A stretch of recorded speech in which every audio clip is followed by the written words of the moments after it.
Breaking news. Breaking news. Breaking news. Côte d'Ivoire. Signature des nouveaux accords de partenariat entre l'État de Côte d'Ivoire et le Programme alimentaire mondial relatif au transfert et au fonctionnement du Centre d'excellence régional de lutte contre la faim et la malnutrition, en sigle CERFAM. L'équipe de CNN était présente au palais présidentiel. Merci de rester sur CNN. Breaking news. Breaking news. En présence de l'équipe de CNN au palais présidentiel à Abidjan le 3 décembre 2024, le Centre d'excellence régional de lutte contre la faim et la malnutrition, en sigle CERFAM, en Afrique de l'Ouest et du Centre, créé en octobre 2018, est désormais une propriété exclusive de la Côte d'Ivoire grâce à la signature de 2 nouveaux accords de partenariat dans un protocole d'accord portant transfert du CERFAM et un accord portant fonctionnement du centre. Ces accords ont été signés le mardi 3 décembre 2024 au palais présidentiel Abidjan au Plateau par le ministre directeur du cabinet du vice-président de la République, M. Emmanuel Kofi Aoutou, et la directrice régionale Afrique de l'Ouest du Programme alimentaire mondial, en sigle PAM, Madame Margot van der Velden. C'était en présence de plusieurs membres du gouvernement de la République de Côte d'Ivoire et des partenaires institutionnels, techniques et financiers. Le CERFAM, désormais propriété de l'État de Côte d'Ivoire, placé sous l'autorité du vice-président de la République, Son Excellence M. Thiemoko Mele Kone, ouvre son partenariat dans une synergie d'action à toutes les parties prenantes. En outre, son périmètre d'action s'élargit à tous les États africains désireux d'apprendre les uns des autres.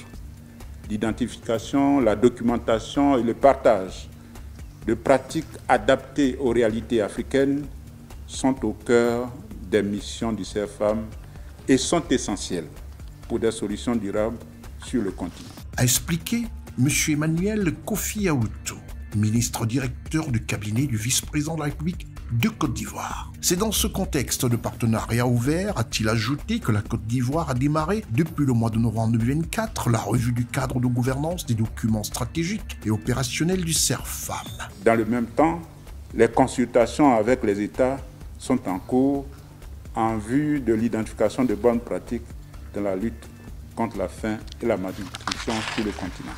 A-t-il ajouté. M. Emmanuel Kofi Aoutou a rappelé que sur le plan national, la lutte contre la faim et la malnutrition constitue un des piliers prioritaires structurels des PND successifs. Non sans annoncer qu'il en sera de même du prochain PND couvrant la période 2026-2030 en cours d'élaboration. La déclinaison de cette priorité en action opérationnelle s'appuiera sur des initiatives les plus productives et compétitives, notamment celles qui seront relayées par le CERFAM. Pour la directrice régionale Afrique de l'Ouest du Programme alimentaire mondial, en sigle PAM, à travers le transfert de la pleine propriété du CERFAM à l'État de Côte d'Ivoire, le Programme alimentaire mondial, en sigle PAM, et la Côte d'Ivoire consolident les bases du modèle de coopération Sud-Sud, comme elle l'a si bien dit. Je suis convaincue que cette collaboration renforcée jouera un rôle clé dans la réalisation de l'objectif de développement durable de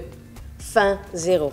Convaincu que ces nouveaux accords du CERFAM traduisent la quête d'une solidarité forte afin d'arriver à bout de la faim et de la malnutrition sur le continent, le système des Nations Unies et l'Union africaine, en sigle UA, ont réitéré leurs engagements à rester aux côtés de la Côte d'Ivoire. La direction du CERFAM est confiée par la Côte d'Ivoire à une agence du système des Nations Unies, notamment le Programme alimentaire mondial, en sigle PAM, qui est chargé de recruter le directeur. Le pays s'engage à contribuer au fonds du CERFAM à hauteur d'un montant annuel de 900 millions de francs CFA. Les ressources supplémentaires sont mobilisées auprès de l'ensemble des parties prenantes. Toute sollicitation du CERFAM par un partenaire, par la Commission de l'Union africaine ou par un État membre doit se faire par le biais d'une demande officielle adressée à la Côte d'Ivoire. Merci d'être sur CNN, la télévision autrement. Les programmes se poursuivent. Retrouvez toute l'actualité afro-mondiale en ligne et en multidiffusion sur CNN, C-Web Info et plateformes digitales, Facebook, YouTube, Instagram et en simultané sur Radio Voltage 2.